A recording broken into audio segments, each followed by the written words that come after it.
por ano, sem ser afetado. Mas a contaminação é letal se o corpo recebe mais de 400 röntgens.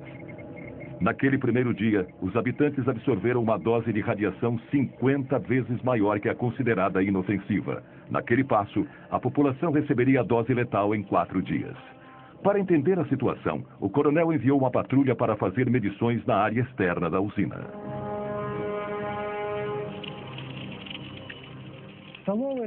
As primeiras medições foram registradas neste mapa, 2.080 röntgens. Fiquei preocupado com meus subordinados. Como podia mandá-los entrar ali?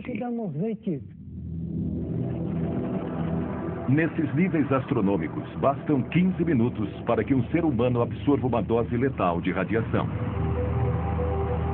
No Instituto Nuclear, os números causaram choque. Tais níveis de radioatividade nunca tinham sido registrados antes. Às pressas, Gorbachev criou uma comissão com os maiores especialistas em energia nuclear do país, liderada pelo acadêmico Legasov, um físico nuclear de renome internacional. Ele partiu imediatamente para Chernobyl. Esperávamos que eles pudessem avaliar a situação logo, mas nos primeiros dias ninguém pôde nos dizer nada. Foi uma situação dramática. Ficávamos reunidos esperando pelas informações. Exigimos alguma informação, mas eles não podiam dizer nada.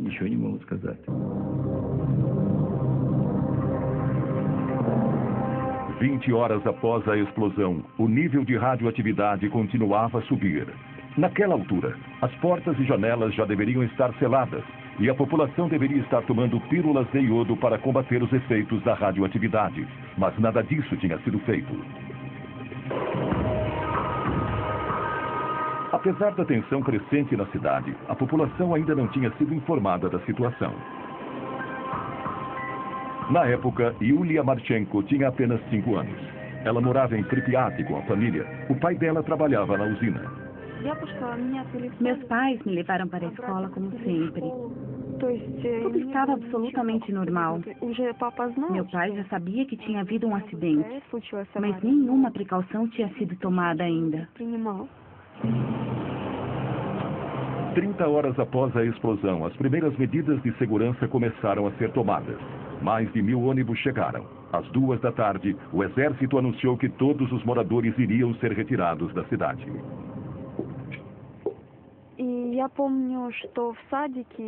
Eu me lembro que naquele dia, no jardim de infância, as professoras deram pílulas de iodo para as crianças. Lembro que os pais foram buscar seus filhos.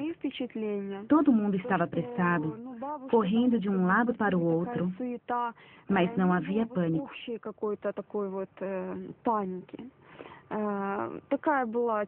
Achávamos que era temporário, que íamos voltar em alguns dias. Para evitar pânico, as autoridades esconderam a gravidade da situação.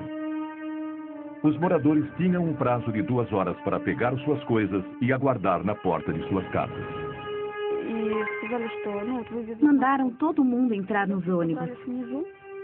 Lembro perfeitamente bem de ter que escolher os brinquedos que ia levar.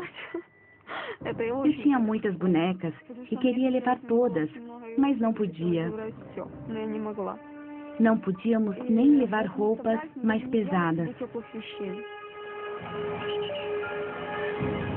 As pessoas tiveram que abandonar tudo que possuíam, deixar toda a vida para trás.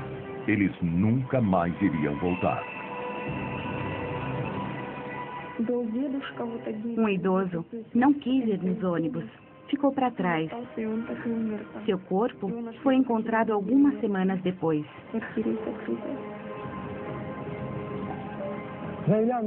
As pessoas não acreditavam no que estava acontecendo.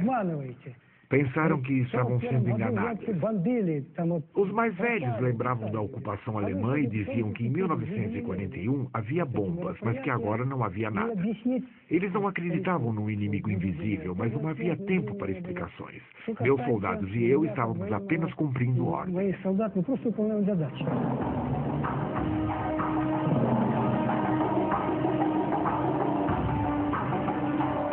Em 3 horas e meia, 43 mil pessoas foram retiradas contra sua vontade, mas sem tumulto.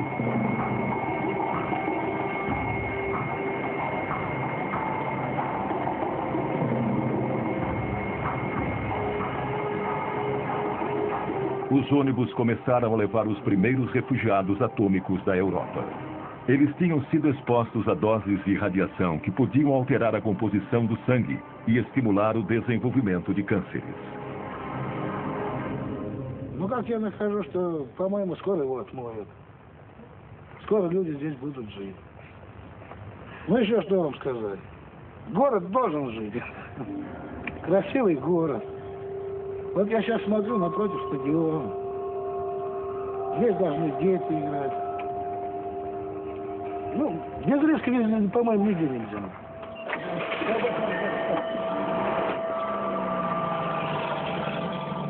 48 horas depois do desastre, as únicas pessoas que ainda estavam na cidade eram os militares e membros da delegação científica, reunidos no hotel Pripyat.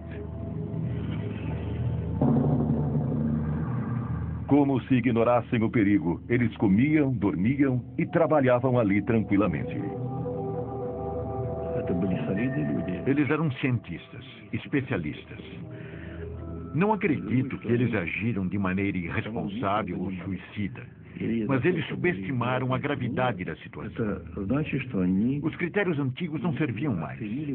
Já tinha havido outros acidentes nucleares no nosso país e nos Estados Unidos, mas as informações foram mantidas em segredo. Nunca havia acontecido um acidente de tamanha proporção.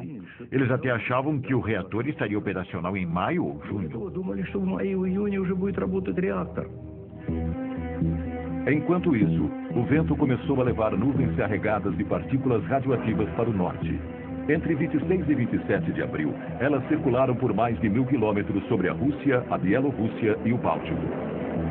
No dia 28, as nuvens chegaram à Suécia, onde o aumento da radioatividade foi detectado perto de uma das usinas nucleares da região.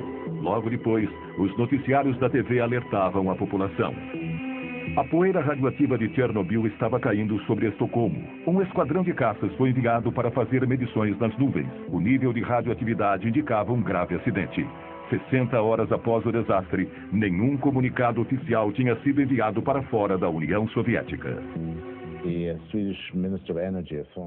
O ministro das Minas e Energia sueco me telefonou na segunda.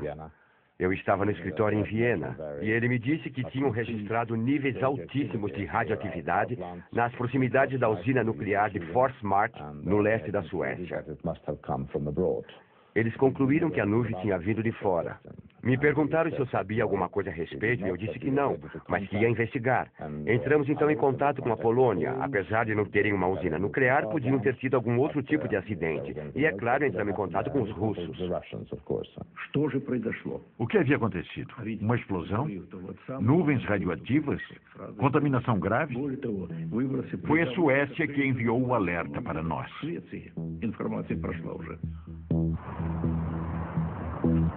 3 dias depois do acidente, enquanto Gorbachev ainda estava tentando reunir dados, os satélites espiões americanos e europeus se voltaram para a União Soviética e descobriram as ruínas da usina ucraniana. A fumaça que saía da enorme cratera aparecia claramente nas imagens.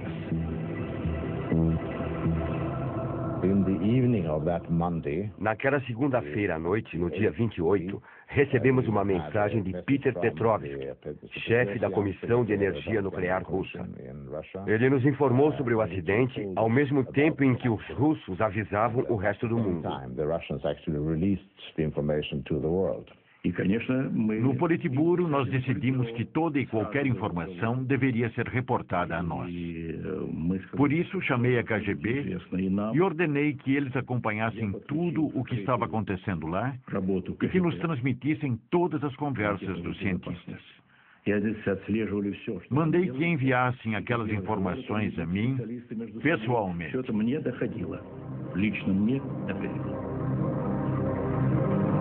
Foram necessárias 48 horas para que se tivesse informações precisas sobre o desastre.